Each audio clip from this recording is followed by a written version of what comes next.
Assalamualaikum warahmatullahi wabarakatuh.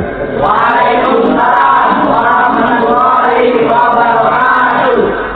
Bapak-bapak, ibu-ibu, saudara-saudara kaum muslimin rahimakumullah. Murai di dahan dan koko ayam di kandang, dunia ini penuh dengan berbagai macam kesibukan. Sejak dari petani yang turun ke ladang, pedagang yang berangkat ke pasar, pelajar yang menuju sekolah, sampai kepada pegawai yang berangkat ke kantor, seluruhnya tidak lain untuk mencari sesuatu yang bernama bahagia.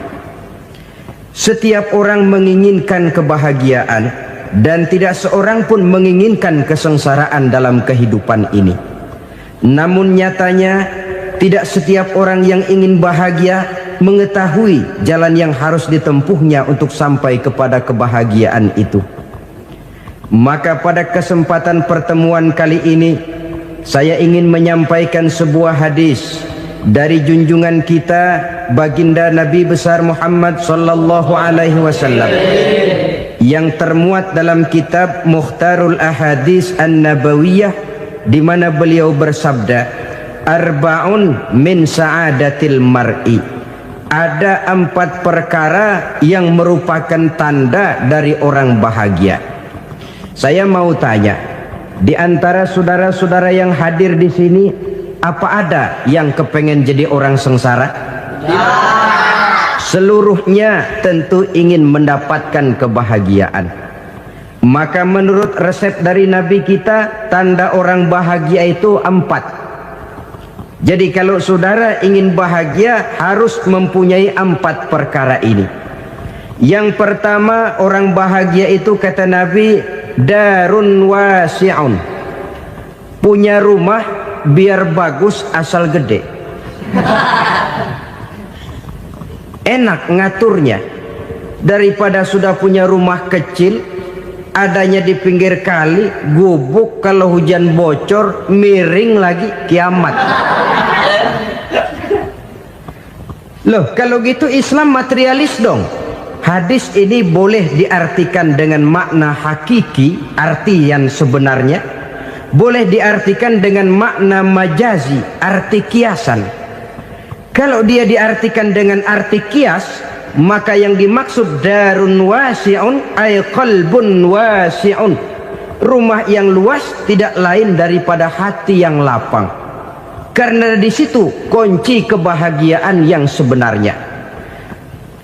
Walaupun kita cuma tinggal di petak berukuran 2 kali 3 meter, kalau hati kita luas rasanya rumah itu. Tapi biar rumah kita halamannya saja puluhan ribu hektar, ada kolam renangnya, kamar tidurnya tidak lagi terhitung. Kalau hati yang menempati rumah itu sempit, maka akan terasa sempit jugalah rumah itu. Tempat bergantungnya tidak lain adalah hati. Marilah kita mencoba melihat berbagai pandangan orang tentang bahagia ini. Ada orang menyangka bahwa bahagia itu kalau dia mendapatkan harta yang sebanyak-banyaknya. Siapa yang banyak harta, dialah raja. Apa yang dia mau, seluruhnya bisa dibeli. Keamanannya, dia bisa menyewa petugas. Seluruh fasilitas untuk menyenangkan kehidupannya bisa dibeli. Pendeknya, hartalah segala-galanya dalam kehidupan. Sampai ada pepatah mengatakan, innad darahima fil amakini kulliha taksur rijala mahabatan wa jalala. Sesungguhnya harta, dinar, dirham, uang, di mana-mana selalu bikin hebat orang yang memilikinya. Coba lihat, orang yang punya duit sama yang enggak punya duit, jangan gaya hidupnya, gaya jalannya aja lain. Wahia lisanun liman arada fasahatan, wahia silahun liman arada qitala. Uang adalah senjata yang paling ampuh bagi orang yang mau pergi perang, dan lidah yang paling fasih bagi orang yang mau bicara. Kalau bicara dengan lidah macet, cobalah bicara dengan harta, lancar. Sampai ada pepatah demikian, segalanya bisa diatur dengan harta. Maka di kalangan orang yang berpandangan semacam itu, seluruh kegiatan hidupnya hanya terfokus kepada bagaimana mengumpulkan harta yang sebanyak-banyaknya. Tidak peduli halal haram, tidak kenal sore pagi siang dan malam, tidak sempat sujud, jauh dari agama, jauh dari kehidupan yang bersifat ruhaniyah, jauh dari Allah dan sebagainya. Sampai dalam Al-Quran dikelompokkan dalam kelompok yang dinamakan lumazah. Allazi jama'a malahu wa 'addadah yahsabu anna malahu akhladah. Mereka mengumpul-ngumpulkan harta sebanyak-banyaknya dan menyangka bahwa harta yang banyak itu dapat mengekalkan hidupnya, mengekalkan kekayaannya, mengekalkan kebahagiaannya. Saudara hadirin yang berbahagia, kalau pandangan hidup ini benar, artinya kalau harta memang merupakan satu-satunya hal yang dapat membuat orang bahagia, tentu di rumah mewah tidak akan pernah ada tangis derita. Tentu di satu tempat di mana fasilitas hidup serba menunjang tidak ada yang namanya penderitaan. Tapi suka dan duka, sedih dan gembira, senyum dan tawa adalah milik setiap orang, baik dia punya harta maupun dia tidak punya harta. Nyatalah bahwa harta semata-mata bukan merupakan jaminan bahwa orang akan bahagia, walaupun tanpa harta orang sulit untuk bahagia. Saya mau cerita, ada orang super kaya, namanya Aristotle Onesimus, raja tanker Yunani. Dia punya kapal tanker saja konon sampai 11 banyaknya. Punya perusahaan penerbangan yang disebut Olympic Airlines. Punya hotel di berbagai kota besar di dunia ini, sejak dari New York, London, Paris, Rome dan sebagainya. Bahkan punya pulau yang dia namakan Pulau Scorpio. Ini kan namanya sudah kaya nggak tanggung-tanggung, punya pulau. Nah, dia punya 2 orang anak, yang satu laki-laki namanya Alexander, yang satu perempuan namanya Maria Onesimus. Seluruh harapannya tertumpah kepada anak lakinya Alexander ini, yang akan meneruskan usahanya, meneruskan kekayaannya, meneruskan dinastinya. Apa yang terjadi? Ternyata anak yang dia harapkan yang bernama Alexander ini mati muda dalam kecelakaan pada waktu dia olahraga. Apa olahraganya? Namanya olahraga anak orang kaya, golongan jet set. Olahraganya olahraga pesawat terbang. Jatuh, ya nggak kapungut, habis mati. Tinggal satu anak perempuannya, Maria Onesimus. Tapi anak perempuan ini juga malah urakan. Terakhir dia pacaran, bahkan kemudian kawin sama orang Rusia. Rupanya Aristotle Onesimus ini broken. Kekayaannya yang berlimpah ruah, perusahaannya yang begitu banyak, siapa yang akan meneruskan? Siapa yang akan menggantikan? Sampai kemudian dia mengurung diri di Pulau Scorpio dan mati di sana secara mengenaskan. Seorang multi jutawan, seorang yang super kaya, mati menyendiri di pulau sepi. Ibarat kata pepatah, anak ayam mati di lumbung. Bukan kekurangan makanan, keurugan makanan. Begitu kehidupan Aristotle Onesimus. Dan banyak orang-orang yang sudah demikian kaya sampai dibingungkan oleh kekayaannya sendiri. Telusurilah kehidupan David Rockefeller misalnya, Henry Ford misalnya, Adnan Khashoggi misalnya. Multi jutawan yang kadang-kadang dibuat keder oleh kekayaannya sendiri. Pantas ketika Imam Ali ditawarkan orang, "Ya Ali, kalau kepadamu disuruh pilih ilmu atau harta, kau pilih mana?" Ya jelas pilih ilmu dong. Kenapa? Pertama, ilmu kalau kita berikan kepada orang lain tambah. Tapi harta kalau kita berikan kepada orang lain kurang. Saudara punya uang 10.000, dibagi orang 5.000, jelas uang saudara berkurang. Tapi saudara punya ilmu, diberikan kepada orang lain bisa, saudara pun makin mantap. Tidak lantas jadi bodoh karena ngajarin orang. Saudara bisa Fatihah lalu mengajarkan orang Fatihah, orang bisa, saudara pun makin hafal. Tidak lantas setelah diajarin orang ilmunya hilang. Begitu datang dia minta orang, tolong ajarin saya Fatihah, udah habis, nggak ada.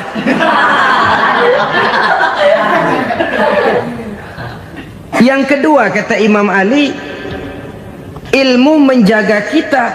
Kalau harta, kita yang harus jaga. Makin banyak ilmu, makin terpelihara diri seharusnya. Tetapi makin banyak harta, makin bingung kita jaganya. Sampai kadang-kadang kalau perlu seluruh keliling rumah dipasangi alarm. Belum cukup disewakan anjing besar-besar, pasang di depan pintu, awas anjing galak. Masih belum cukup juga, cari centeng tukang-tukang kepruk jaga rumah. Masih terasa belum aman, padahal rumahnya dikelilingi tembok besar. Di balik tembok ada pintu-pintunya tebal. Di balik pintu itu terbuka masuk kamar, kamar pun ada pintunya, pintunya pun kuat. Masuk ke dalam kamar ada lemari, lemarinya pun pintunya kuat, dikunci, kuncinya pun kuat. Tapi tahap seluruhnya yang timbul cuma sekedar was-was saja. Kesimpulannya sekali lagi, tanpa harta orang memang sulit untuk bahagia. Tapi harta semata-mata tidak merupakan jaminan orang akan bahagia. Dengan hati yang luas, itu modal utama untuk mencapai kebahagiaan hidup. Orang yang hatinya luas, saudara-saudara, punya hati yang lapang, melihat kenyataan hidup ini, dia bersyukur senantiasa kepada Allah. Lantas tidak timbul hasud dan iri hatinya. Oleh karena itu jiwanya selalu lapang. Kalau tidak, cupik hati namanya, dangkal pandangan, tidak senang melihat orang lain dapat nikmat, dan itu sering dijadikan contoh. Kalau orang yang lapang dada, dia lihat tetangganya beli TV baru, dia berkata, alhamdulillah ya, tetangga kita beli TV, mudah-mudahan kita bisa ikut nonton. Lapang dadanya. Tapi orang yang sempit hati, lihat tetangga beli televisi, meriang. Enggak diapa-apain, meriang. Besoknya dengar tetangga beli motor, makin sakit, ke rumah sakit. Lalu di rumah sakit dengar tetangganya beli mobil, mati. Disiksa oleh perasaannya sendiri. Orang kalau hati sudah sempit dalam hidup, kemanapun dia pergi, sempit rasanya medan kehidupannya. Kemudian kita melihat juga ada orang yang menilai bahwa bahagia itu katanya kalau punya kedudukan yang tinggi, pangkat yang agung, wibawa yang besar. Mungkin betul, tapi mungkin juga tidak. Bergantung kepada hati orang yang punya pangkat itu. Sama dengan harta tadi. Harta akan membawa bahagia kalau dia jatuh ke tangan orang yang berhati lapang. Tapi harta akan jadi bencana kalau jatuh ke tangan hati orang yang sempit. Pangkat akan membawa bahaya kalau jatuh di tangan hati orang yang sempit. Lebih dari itu, kenyataan mengajarkan kepada kita bahwa ternyata pangkat dan jabatan tidak selamanya memberikan kebahagiaan dalam kehidupan. Bahkan resikonya kelewat besar. Beberapa bukti kita bisa ambil dari para pemimpin dunia yang menjadi korban lantaran pangkat dan jabatan yang disandangnya. Saudara ingat Presiden Abraham Lincoln dan John Kennedy dari Amerika? Dibunuh orang. Park Chung-hee dari Korea Selatan, Ziaur Rahman dari Bangladesh, Anwar Sadat dari Mesir, terakhir Indira Gandhi dari India, menjadi korban dari pangkat dan jabatan yang disandangnya dari orang-orang yang tidak senang dia memegang jabatan itu. Dia akan mudah mengundang bencana, sehingga pantas kalau seorang presiden terkemuka Amerika, Harry Truman namanya, dia mengatakan jabatan presiden itu, kata dia, seperti orang nunggang macan, naik macan. Harus kita taiki, kalau enggak dia bakal nerekam kita, ngeri katanya. Adapun orang yang hatinya lapang, kalau dia menerima pangkat dan jabatan, dianggapnya itu satu kesempatan untuk berbuat baik. Tapi orang yang berhati sempit, menerima pangkat dan jabatan, bukan kadang-kadang menerima, malah berusaha setengah mati mencapai dengan segala cara. Kalau perlu jilat atas, jilat atas. Jadi golongan sumuhun dawuh. Jadi kelompok kulon nuwun, yes sir, yang kerjanya cuma oke bos. Kalau perlu jilat atas, jilat atas. Kalau perlu injak yang bawah, injak yang bawah. Perlu sikut kiri kanan, sikut kiri kanan. Yang penting pangkat dapat, jabatan dapat. Orang yang semacam ini, kalau sudah mempunyai pangkat dan jabatan, biasanya dia tidak menganggap itu sebagai amanah, tidak menganggap sebagai kesempatan berbuat baik, tapi malah kesempatan untuk memperturutkan hawa nafsunya yang dilatar belakangi oleh kesempitan hatinya tadi. Apalagi kalau orang memperoleh pangkat karena banyak mengeluarkan uang, seakan-akan pangkat dan jabatan itu sekarang macam proyek pakai tender. Siapa yang berani bayar segini naik, nggak berani minggir. Padahal logikanya, kalau orang mencapai satu jabatan karena banyak mengeluarkan uang, hampir bisa dipastikan bahwa setelah jabatan itu dia pegang, langkah pertama yang akan dilakukannya ialah berusaha bagaimana uang yang dia keluarkan supaya kembali. Ya paling kurang pulang modal dulu dong. Soal mikirin rakyat soal nanti, tapi ini modal harus pulang. Itu celakanya kalau orang memperoleh pangkat dan jabatan cuma karena banyak mengeluarkan uang. Jarang orang yang mempunyai keyakinan dan pandangan bahwa pangkat dan jabatan merupakan amanah. Jadi sekali lagi, pangkat dan jabatan mungkin saja membawa kebahagiaan kalau jatuh ke tangan orang yang berhati lapang. Tapi bisa jadi bencana kalau dia jatuh ke tangan orang yang mempunyai hati yang sempit. Dan lagi-lagi stresnya hati yang lapang. Lalu sebagian orang, saudara, ada yang berpandangan katanya bahagia itu kalau jadi orang terkenal, mempunyai popularitas, menjadi idola di kalangan remaja, di kalangan orang tua, di segala lapisan masyarakat. Padahal makin populer orang makin terikat dia. Ya kalau macam kita ini kan nggak punya nama, nggak populer, tengah malam buta mau nongkrong di warung Tegal aman.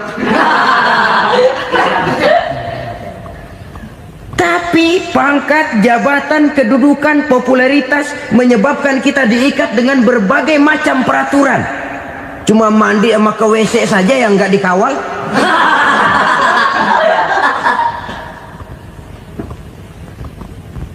Benarkah popularitas, ketenaran membawa kebahagiaan? Mungkin, ya, tapi mungkin juga tidak. Kenapa? Banyak orang-orang populer yang mengakhiri hidupnya secara tragis. Kita ambil beberapa nama. Di Amerika tahun 60-an ada bintang seksi paling terkenal yang dijuluki sex bomb, bom seksi. Sampai sekarang jadi legenda, namanya Marilyn Monroe. Singkatan doublenya itu inisialnya MM, Marilyn Monroe. Terkenal, top, sampai dia mati tahun 62. Namanya sekarang masih saja dibicarakan orang. Kenapa dia bunuh diri? Tidak punya hartakah dia? Banyak. Kurang populerkah dia? Seluruh dunia mengenalnya. Sejak rakyat kecil sampai pejabat tinggi dia punya hubungan. Kenapa? Jenuh. Dia terlahir dalam keadaan yatim. Setelah itu tidak lama dia berangkat remaja, ibunya meninggal. pindah dari wanita asuh ke wanita asuh sampai 12 orang ibu angkatnya. Dan kekecewaan yang paling parah, setiap laki-laki yang dekat dengannya hanya seperti kapal berlabuh, datang dan pergi silih berganti. Padahal dia merindukan seseorang yang bisa melindungi hidupnya. Dia rindukan itu dan dia tidak pernah menemukan. Itu yang akhirnya menyebabkan dia minum pil tidur kelewat dosis, minum obat tidur kebanyakan, ya tidur terus sampai sekarang.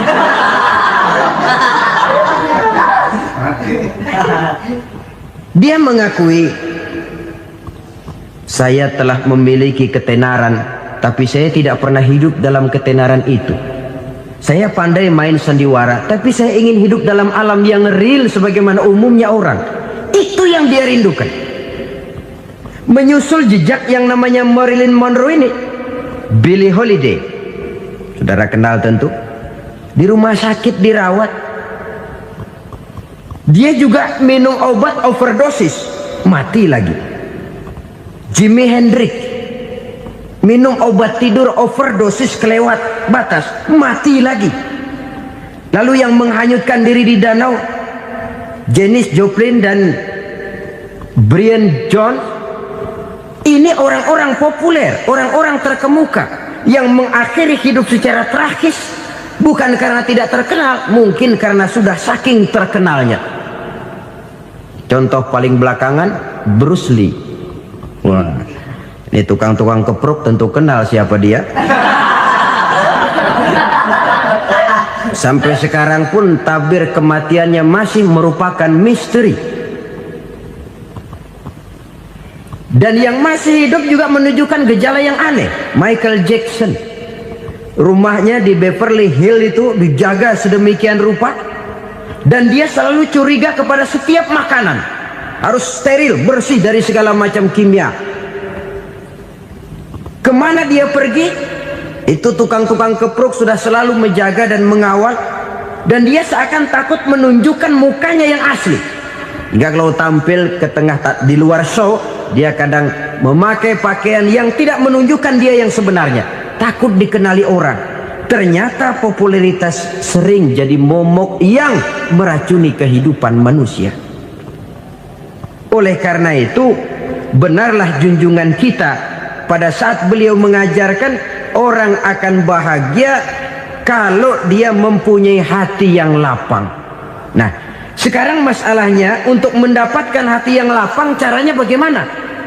Kita kembali kepada konsep Quran. Allah mengajarkan, ala inna bidzikrillahi tatmainnul qulub. Ketahuilah bahwa dengan banyak mengingat Allah, hati akan tenang, jiwa akan lapang.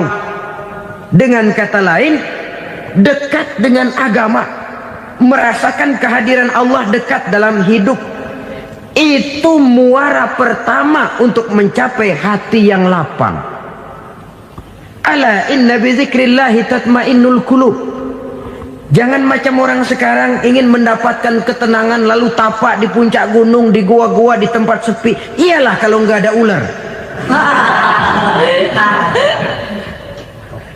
Kalau tergigit ular berbisa, ketenangan belum, mati jelas itu. Islam positif untuk mendapatkan ketenangan. Ala inna bizikrillahi tatmainnul qulubi. Bahwa ketahuilah bahwa dengan banyak mengingat Allah, hati akan tenang, jiwa akan lapang, nuansa pikiran akan luas. Karena yang namanya bahagia ada dimanapun manusia berada.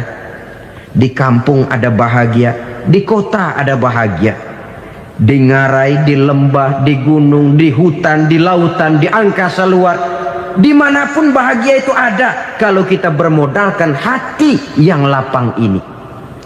Dan hati akan lapang kalau kita dekat dengan agama.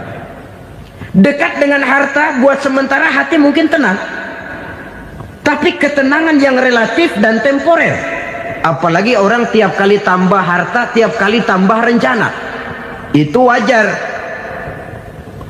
Mungkin sebelumnya saudara berpikir, kalau punya duit 5.000 enak nih. Begitu punya duit 5.000, aduh sayang kalau 10.000 aja. tiap kali tambah harta, tiap kali lain rencana.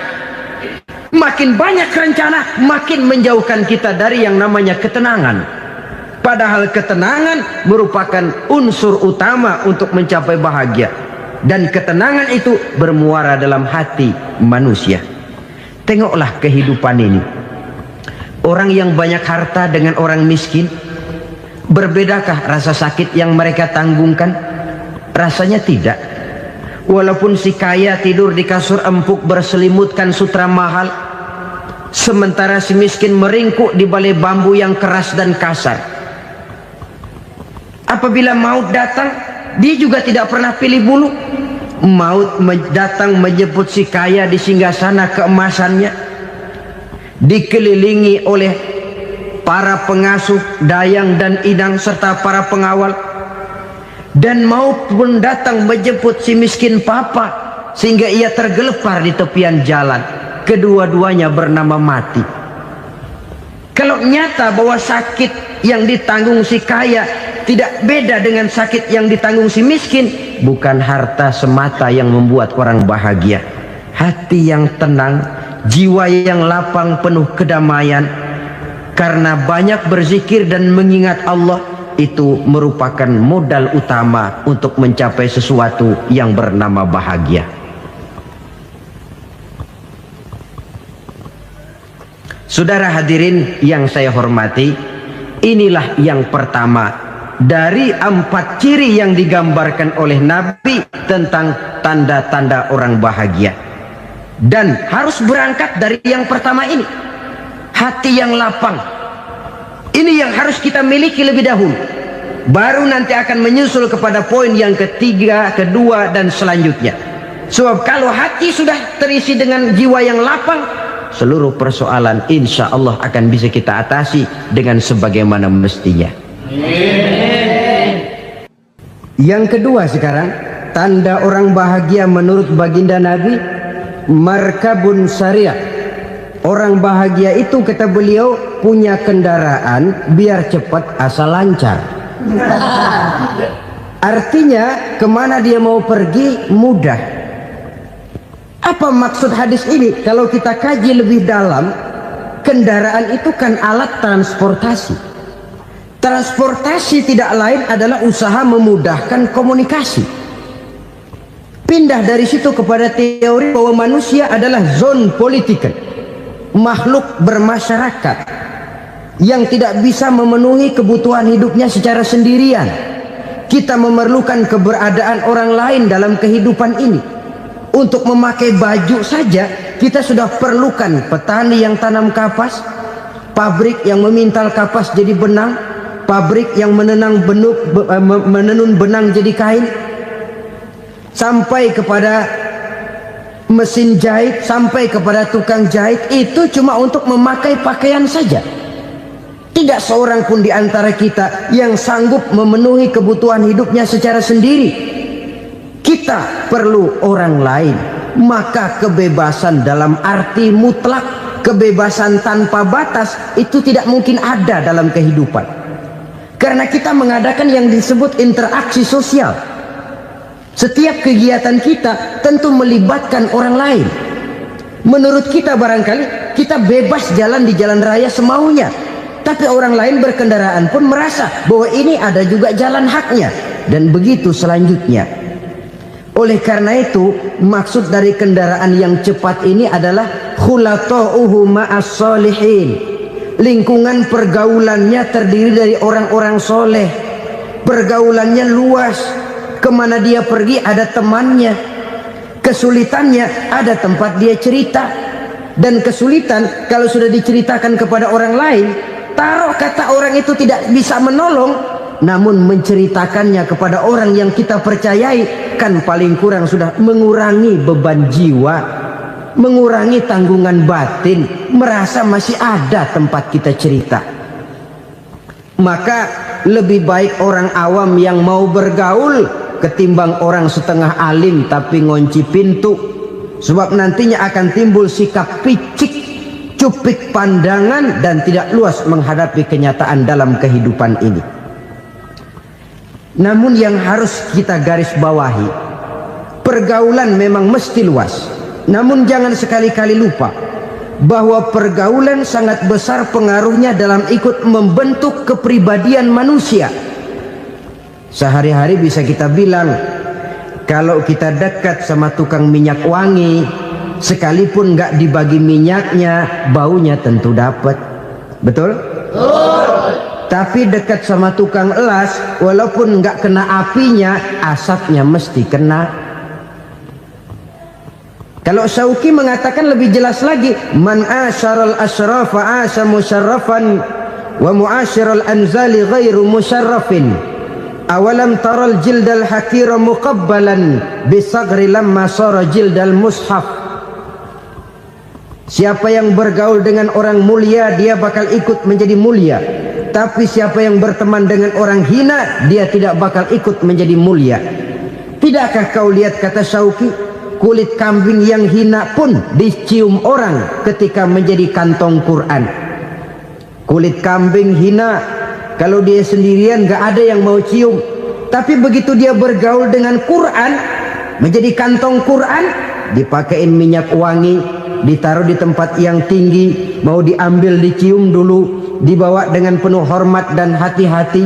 Kulit kambing yang hina lantaran berteman dengan Quran, numpang mujur. Tapi coba lihat kalau kulit kambing berteman dengan kayu, jadi beduk, habis. Zohor dikemplang, asar dipukul. Itu pun sedikit saja, cuma salah milih teman. Yang temannya Quran dihormati orang, yang temannya kayu lantaran jadi beduk, gelap-gelap subuh orang udah kemplangin.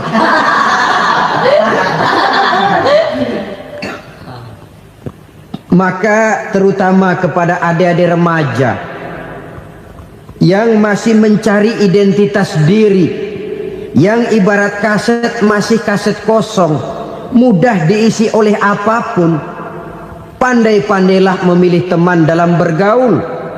Karena banyak orang yang tadinya baik-baik, ketika terseret dalam pergaulan dengan orang yang tidak baik, kebaikannya menjadi lentur dan luntur. Tapi berapa banyak bajingan-bajingan tengik, orang-orang yang berlumur noda dan dosa, tiap hari melakukan maksiat, namun bergaul dengan orang yang baik-baik, pada akhirnya sedikit demi sedikit beringsut dan berangsur dia terbiasa mengikuti kebaikan-kebaikan. Saya tekankan ini kepada remaja karena mereka masih mencari identitas diri. Apa yang mereka lihat mereka mau, apa yang mereka dengar mereka ingin tahu. Coba lihat kehidupan remaja. Pulang nonton film Rambo, pengen jadi Rambo, gagah, maunya belekai melulu. Pulang nonton film Superman, pengen bisa terbang. Pulang nonton India, nyanyi melulu. Wajar, mereka masih mencari identitas diri. Saya ini sebenarnya siapa? Lingkungan, pergaulan akan membentuk itu. Karena itu pandai-pandailah bergaul, karena ia sangat besar pengaruhnya dalam ikut membentuk kepribadian manusia.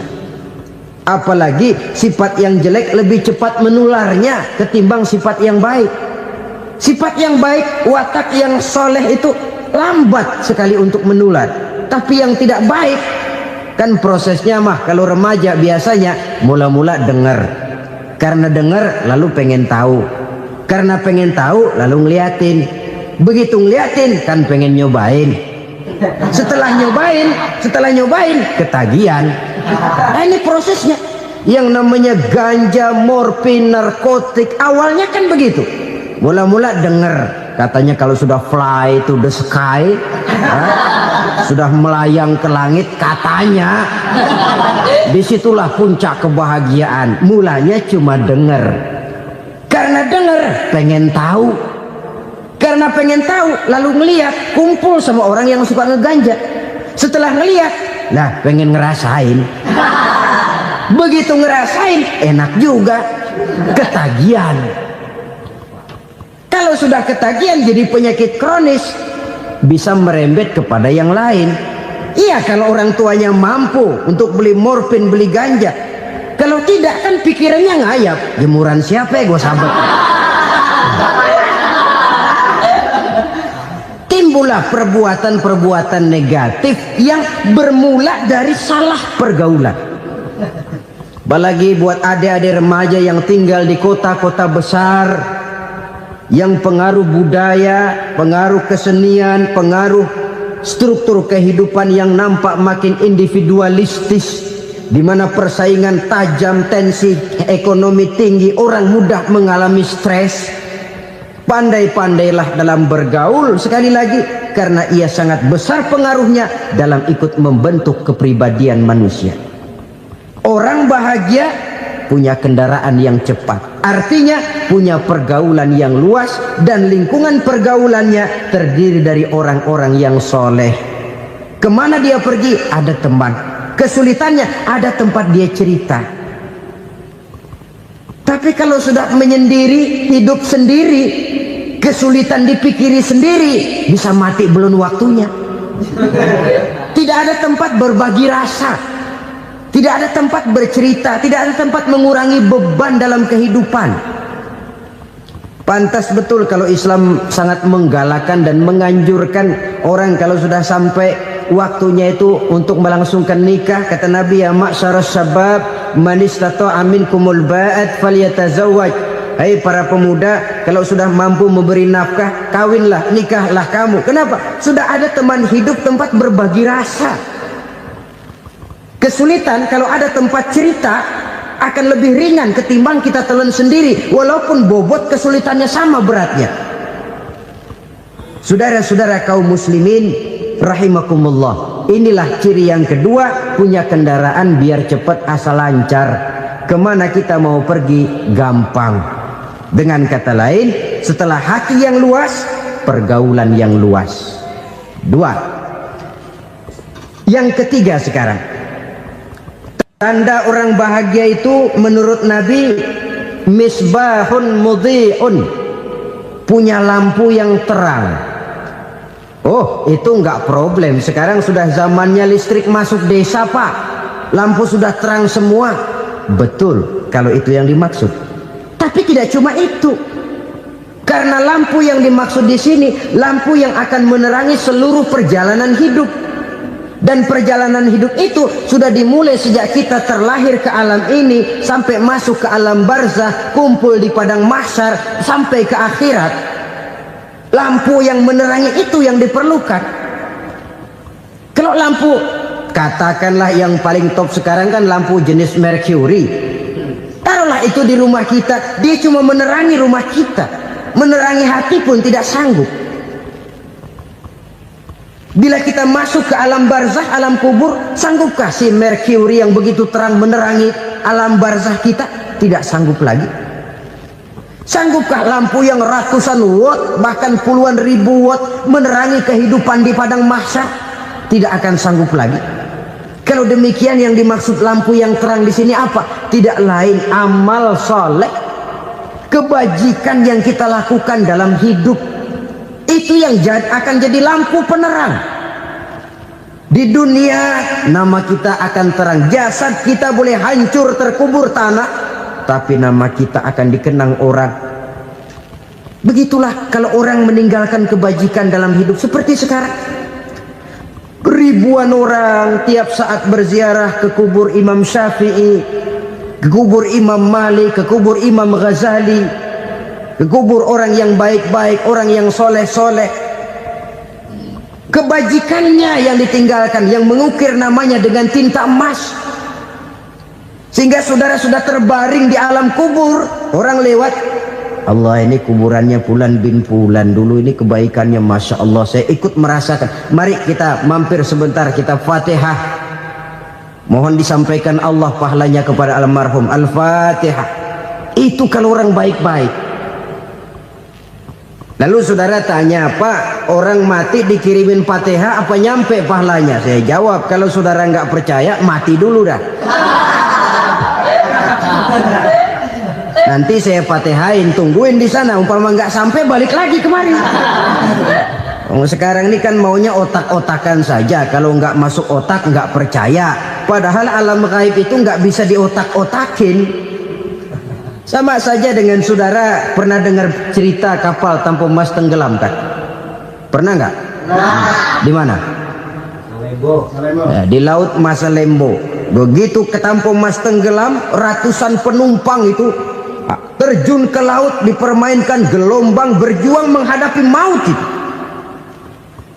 Orang lagi timbul tenggelam di lautan, dihantam ombak, kita tengokin pakai helikopter.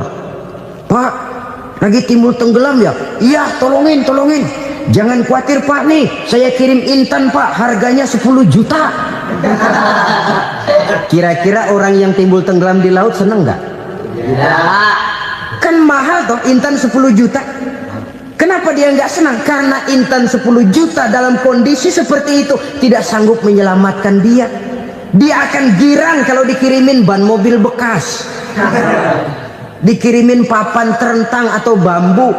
Intan yang 10 juta dia nggak girang, ban mobil bekas yang 1000 perak tuh pegang, itu yang dia girang betul. Inilah sebabnya Nabi berkata, mal mayyitu fi qabrihi illa kal ghariqil mutaghawwis. Orang yang meninggal di alam kuburnya seperti orang timbul tenggelam di lautan. Yantaziru da'watan min ahli, menunggu doa dari keluarganya yang masih hidup. Duh, bapak saya sudah meninggal, saya sayang benar sama dia. Kirimin kulkas ke kuburannya Itu sama saja dengan tadi orang tenggelam di lautan dikirimi intan yang harganya 10 juta, tidak sampai. Begitulah kalau kebajikan yang kita tinggalkan dalam hidup, sudah mati pun kubur kita masih diziarahi orang. Tapi kalau jahat yang kita tinggalkan, boro-boro lah orang mau doa lewat dekat kuburan kita juga serem. Tuh bajingan no, dulu mati dipendem di situ tuh. Jangan lewat situ, ntar kesurupan, jangan. Lewat saja orang ngeri. Konon lagi membacakan Fatihah dan mengirimkan doa. Hidup pada hakikatnya adalah kesempatan untuk berbuat baik. Maka sekali kesempatan itu diberikan, manfaatkan dengan sebaiknya. Sebab kesempatan kedua tidak akan pernah ada. Kesempatan berbuat baik di sini, di akhirat sudah pembalasan namanya. Sekali kesempatan itu dicabut, dia tidak akan pernah dikembalikan lagi. Kata Iqbal, hidup tidak mundur ke belakang, Bung. Berhenti diinjak orang, mundur hancur. Tidak ada kata mundur dalam hidup ini. Berhenti diinjak orang, mundur kecebur. Tidak ada kata lain, harus maju dalam kehidupan dalam artian yang positif. Hidup adalah kesempatan untuk mengumpulkan kebajikan yang sebanyak-banyaknya. Di situ nilai daripada manusia. Sekarang ini memang nggak kelihatan kok, orang yang banyak pahala sama yang banyak dosa nggak kelihatan kok. Barangkali kalau habis bikin dosa palanya pada benjol, mungkin orang takut sama dosa. Tapi sekarang sama saja, orang yang banyak dosa dengan yang nggak banyak dosa jalan bareng dari belakang, sama, nggak kelihatan beda. Tapi ada waktunya di mana pahala memegang peranan, di mana dosa diperlihatkan. Sama saja kalau kita bawa mobil siang, lampu kan nggak begitu berfungsi. Apa lalu bilang, alah ini lampu berat-beratin, copot-copotin aja dah. Tidak perlu begitu. Kenapa? Pada satu saat malam senja akan datang. Bila matahari terbenam, senja pun datang, gelap mulai merayap, disitulah baru terasa perlunya lampu. Pahala begitu. Sekarang orang yang nggak ada pahalanya nggak kelihatan dalam kehidupan. Tapi pada satu saat senja kehidupan akan datang. Ajal merenggut nyawa, malam merayap, dan hidup mulai diliputi kegelapan di alam barzah. Dikala itu kalau nggak punya lampu, alangkah malangnya kita. Sebab amal yang baik, kata Nabi, di alam barzah itu akan diciptakan menjadi perempuan yang cantik menemani kita. Amal yang jahat akan menjadi orang yang paling jelek nemenin kita. Sudah di tempat gelap yang nemenin jelek.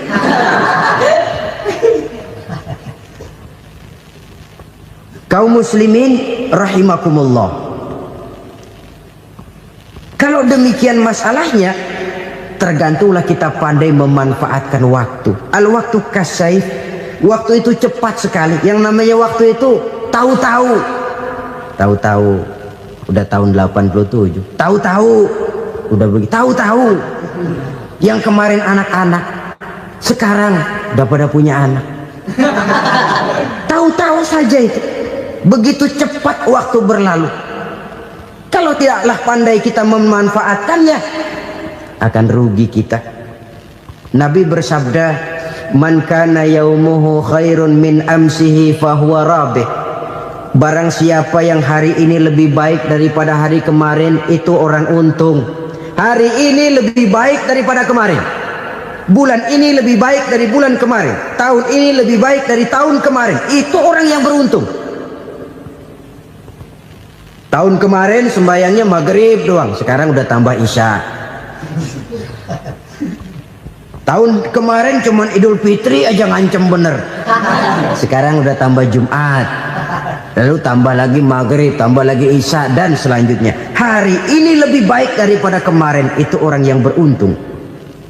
Wa man kana yaumuhu mithlu amsihi fahuwa khasir. Lalu barang siapa yang hari ini sama saja dengan hari kemarin, itu orang rugi. Hari ini sama dengan kemarin, rugi itu. Bulan ini begitu, bulan kemarin begitu, tahun ini begitu, tahun lalu juga begitu. Rugi itu orang. Rugi apa? Rugi umur. Umur tambah, amalan gak pernah tambah.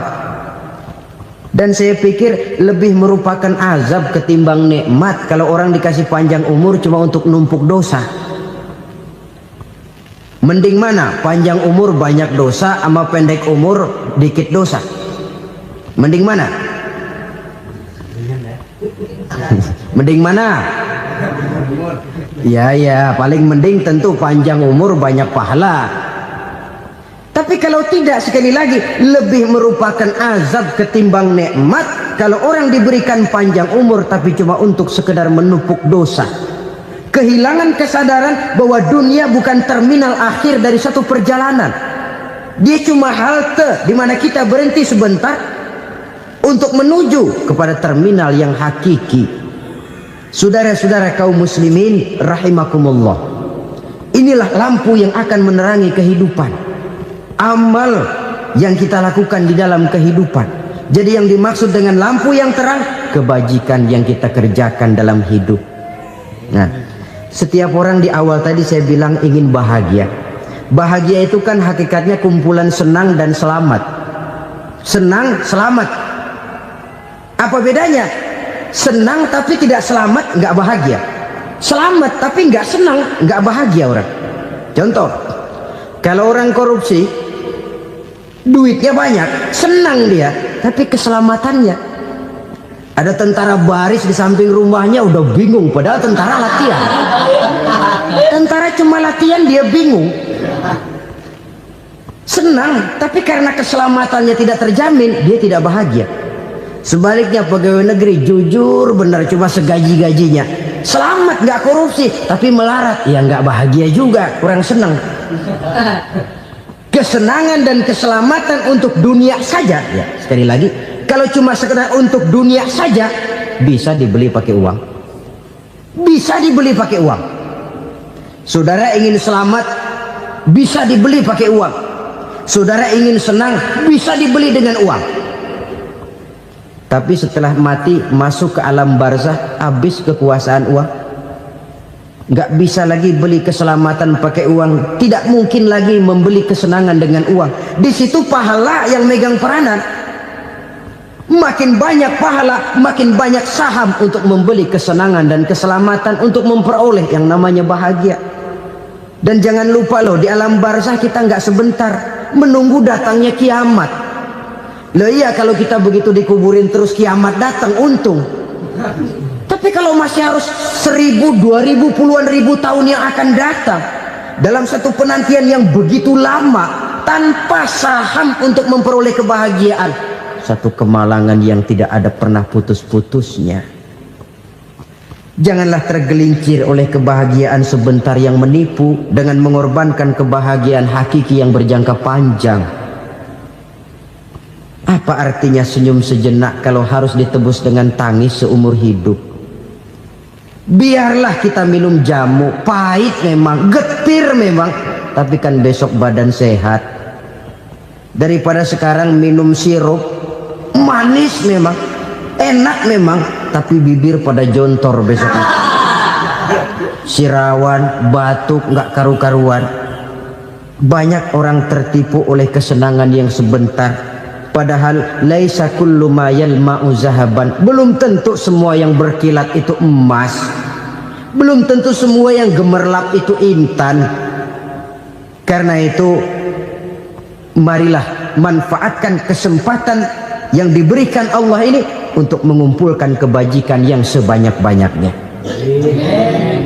Yang terakhir sekarang, yang keempat, tanda orang bahagia kata Nabi. Zaujatun salihah. Orang bahagia itu tanda yang keempat kata Nabi, punya istri biar cakep asal taat. Sudah surga itu sudah. Cakep taat. Istri kayak gitu, kalau belum mati jangan dikuburin dulu. Sudah cakep taat lagi. Tapi kadang-kadang enggak, udah jelek ngadat melulu. Apa yang mau dipilih? Sebab itu Quran mengatakan istri pakaian untuk suami, suami pakaian untuk istri. Kenapa suami istri diibaratkan pakaian? Alangkah tingginya gaya bahasa Quran ini. Suami istri teman hidup, hidup perjalanan panjang. Sejak kita dalam rahim sudah ada hidup kan di sini. Sampai ke alam dunia, masuk ke alam barzah, kumpul di padang mahsyar, sampai menuju akhirat, itu perjalanan hidup. Carilah istri atau suami teman hidup yang membawa manfaat tidak hanya kehidupan di dunia ini, sampai di alam barzah, sampai di padang mahsyar. Suaminya mungkin meninggal lebih dulu atau istrinya mungkin meninggal lebih dulu, tapi suami atau istri yang masih hidup berbuat kebajikan. Suami saya meninggal, ada hartanya, saya sedekahkan, niat pahala untuk almarhum suami saya. Ini teman hidup, tidak dibatasi dan tidak bisa dipisahkan oleh maut sekalipun. Zohirnya mungkin pisah, badannya mungkin pisah, tapi hatinya, jiwanya, kebersamaannya dalam menghadapi kehidupan. Karena itu saudara-saudara, bahasa Quran indah. Suami istri diibaratkan seperti pakaian. Apa fungsi pakaian? Pertama, pakaian jadi kebanggaan. Artinya suami harus menjadi kebanggaan istri, istri harus jadi kebanggaan suami. Yang kedua, pakaian itu kan fungsinya menutup aurat. Artinya sesama suami istri harus saling menjaga kekurangan masing-masing. Jangan malah sesama suami istri saling membongkar rahasia dan aibnya sendiri-sendiri. Istrinya diceritain jeleknya di mana-mana, atau suaminya dibongkar rahasianya di pasar umum. Itu sudah tidak lagi berfungsi sebagai pakaian. Kenapa semua ini diperlukan? Karena kita menyadari bangsa yang baik terdiri dari masyarakat yang baik. Masyarakat yang baik merupakan susunan dari warga yang baik. Warga yang baik adalah terdiri dari rumah tangga yang baik. Dan rumah tangga yang baik merupakan susunan dari pribadi yang baik. Dari situ langkah dimulai. Membangun satu bangsa yang baik diawali dengan membangun rumah tangga yang baik, dengan menciptakan pribadi-pribadi yang baik. Sehingga dari sini diharapkan berkembanglah nilai-nilai kebaikan. Orang akan bahagia mempunyai istri yang soleh. Kenapa? Tidak ada seorang suami bisa sukses jadi apapun dia, apapun profesinya. Dokterkah, kiaikah, mubalikah, petanikah, pengusahakah, pejabat tinggikah, tidak ada seorang suami yang bisa sukses tanpa peran serta istrinya. Walaupun memang peranan itu tidak begitu kelihatan, tapi sangat menentukan. Karena itu, saudara hadirin yang saya hormati, Islam sangat menghargai kaum wanita, memberikan kedudukan yang tinggi sepanjang tidak mematikan kodrat kewanitaannya. Nah, kalau sudah kesuksesan ini diawali dari rumah tangga, karier di masyarakat mudah untuk dikejar. Tapi keberantakan di rumah tangga merupakan kegagalan pertama di tempat lain. Nah, inilah saja yang dapat Al-Fakir sampaikan pada pertemuan kali ini.